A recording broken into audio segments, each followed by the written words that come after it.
If you were flying out of Southwest Florida today, you might have thought, It's wonderful, and it's a good experience for the kids to perform in front of other people. these smiling faces got to perform for travelers here in Southwest Florida. Hello! I thought that was really exceptional to find that many students learning the violin. Violins and vocals entertaining for the season, with a definite sense of Discipline.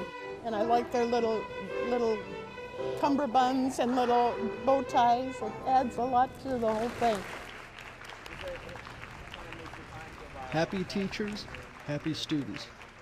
Just 2 cents from behind the camera, NBC2 photographer Nick Smiloff.